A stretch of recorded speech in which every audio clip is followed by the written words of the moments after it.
Hello traders, this is Rich from Tradesight. This is the market preview for the coming session. This is going to be for Wednesday, January 29th, 2014. This is going to be the Wednesday when the FOMC releases this decision after the two-day meeting. So that's going to come in the afternoon and and definitely could shuffle the deck a little bit. So we have to be ready for that.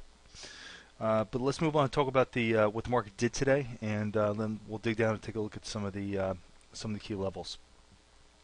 The broad market side was fairly strong today. We rebounded to the order of 12 points, or excuse me, I'm still a little bit sick here, or 12 handles on the ES side. The Dow side was up 90. Nasdaq was still really weak relative to the broad market. Today the culprit was a very large decline in Apple. Internally in the market today was fairly decent. We had 1,500 issues up on New York, which is real strong. Nasdaq was just okay, but I think that's a pretty decent showing. You know, being up 900 issues with Apple being so weak. So I think that did what you probably would have hoped it would have done on a rebound day.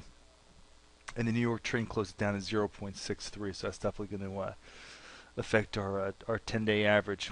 Put-call ratio is still unfortunately in the neutral zone, so we're not going to pull up that chart today because we're still kind of just mid-range there with nothing climactic just yet.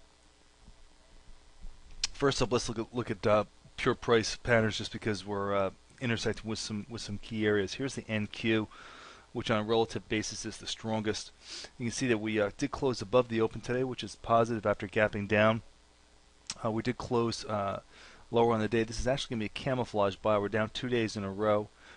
Prior to this, we're down today, but did close above the open. So this is actually a camouflage buy. Usually a little bit stronger once you have more of a range to the downside. A little less important and definitely less impactful when you have an inside day like this. Today's action was completely contained within the previous day. All right, so here's a look at the ES futures, which are definitely less relatively strong, and that's because we've had to come down here and use this triangle for support already. We've got a rough double bottom here versus the previous low. Today's candle, as you can see, was, let me zoom this down a little bit, was inside of the previous day's range. So when we do break out of this range and resolve this little 2-day range, this should have a little extra bite to it. The other thing to note here is we did get a bump in volume here in the futures. So we're definitely seeing some pretty heavy activity here. So for now, this area right here, which is the high of the old pattern, at about 1364, 1365 is definitely going to be extremely important to the market. All right, let's turn our attention to the ES. Taking a look at the ES now with levels and all of other technical features. First thing I want to talk about is we definitely are starting to feel the CCI being so expanded to the downside here. CCI is deeply oversold, which is just a very short-term indicator, but it's extremely oversold. The most oversold we've been all year for sure, or at least the most oversold we've been in 52 weeks. Levels to watch, we've got a minor level here at this 5/8 level at 1781. The bigger one up to the upside is going to be the 50, where it converges with the 10 EMA, and that 6/8 level at 1812.50. That's going to be a huge level when we interact with that. Prior low on this move, like we talked about, 1765 or so is going to be important. Then below that, we've got a key level here, which is the actual double bottom here, if that does trace out, which is the static trend line. That static trend line is going to be really a big level if it does trace out. It's going to be 1761. Moving on to the Nasdaq side of the market. Second close below the 50, but this does not qualify the break of the 50. We haven't lost the 50 yet on a technical basis because we haven't closed below it and followed through. Today's candle was inside of the previous day's candle, so for now the bulls are still hanging on, even if it's just by a thumbnail, to the 50 DMA. So that's definitely still important and still a positive feature. MACD is still above the 0 line, so we haven't developed any true downside momentum yet. But if we do qualify this break below the 50, I expect that we're going to break the 0 line of MACD and get some better momentum to the downside. Key levels to watch to the top side. 3594, which is this congestion area up here, and also this 5/8 level, called 3516, is going to be important, because that's the low closes all along here. So if we just nudge up above the 50 DMA, there's a little bit more headroom up, headway up there, and it's not free and clear sailing. I want to take a detailed look at the market internals today, just to kind of make sense of everything that's been happening since there's been so much in motion. Here is the 10-day trend. We did get that spike and the breach above the 1.35 area, so we did record that classically oversold condition in the market, and now we're back down into the normal trading band. Excuse me, still having trouble talking here, so just bear with me. Still into that regular trading band, but we've got a great deal of room to go before we get anywhere near overbought. So if the bulls want to kind of reassert themselves, they've got plenty of room to do so before we get any kind of an overbought reading. All right, here's a look at the oil services versus the oil futures themselves. Oil futures are the blue line. Oil services did start to buckle down here a little bit, but they're trying to find support. The overall upward bias is starting to come into jeopardy now, because we've taken out this low here with this print down here the last couple of days. It is possible that we could see more of a convergence here and see these two things come together, where the futures head up and the oil services come to the downside a little bit. I wouldn't rule that out. The key level to watch in oil is if we take out the December high, is going to be really, really important. That's just above $100 a barrel. But for now, the oil service is starting to level off and don't look that great. But we don't have the one thing to keep in mind, though, is the oil services here. The red line generally leads crude price. So whatever direction the oil services want to move in, that's generally the direction that crude oil futures will ultimately take themselves.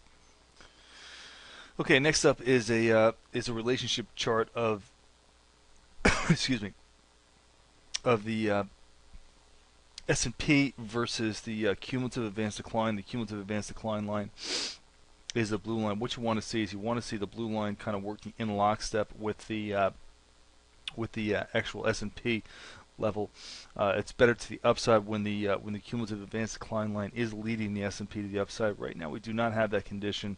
You can see the divergence here with the S&P represented by red is plowing ahead, but the advanced declines are starting to get a little bit more sticky without advancing as strongly as the S&P. So let's keep an eye on how this straightens out. We really need to see these get back into lockstep, and you don't want to see this divergence continue. We did narrow down here when the S&P came down, but now you really want to see the advanced declines come back on and show broad market strength.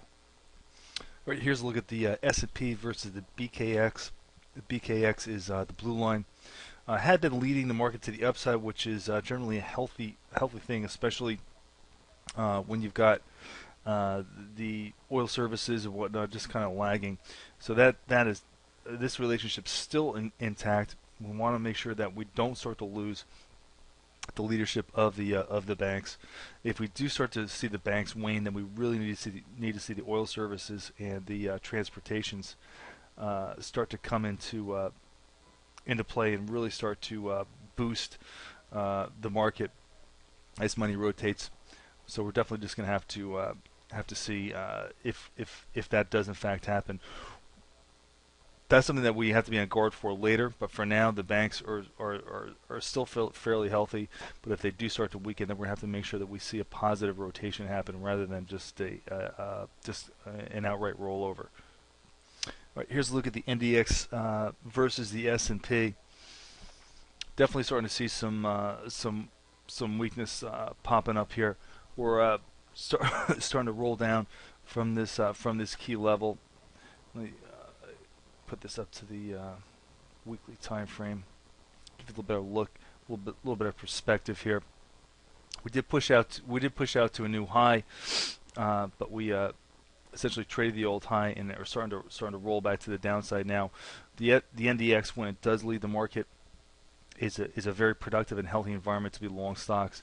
When the NDX starts to underperform the S&P, that's when things get a little bit dicier and a little bit trickier. So definitely keep on top of this ratio. I want to talk about this definitely for the rest of the week to make sure that the Apple news and then the subsequent reaction to that for the next couple of days still is healthy for the market. All right, so here's a look at the individual sectors today ranked from best to worst. The housing sector was top gun by a large margin. Real strong day there. BTK was also fairly strong, but keep in mind that was also really weak the day before. XAU had a pretty strong bounce back. A little bit of money definitely rotating into there, not necessarily all in back into the growth type names. I think that's why we had inside days on both the Nasdaq and the S&P. So people are hedging themselves a little bit. Transportation average bounced back fairly strongly. The last laggards, consumers were the weakest. That's really a kind of a low beta kind of safety trade. Telecoms were weak. The OSX was also fairly weak, and the SOX was really weak. The SOX, I understand that really is probably just a little bit of a hangover from the Apple quarter and guidance, but the OSX, you definitely want to see that start to pick up and show a little bit better strength. If the OSX and the transports can't continue to hold some decent relative strength, that's definitely going to be a drag on the market, and could be something that's going to affect us in the bigger time frames over the long haul for the next couple of months, especially when this is taken in perspective with the weakness or perceived weakness that we're seeing from the overseas markets. That'll definitely impact the oil services and the transport names. All right, folks, as always, thanks for listening. This has been Rich for Tradesight.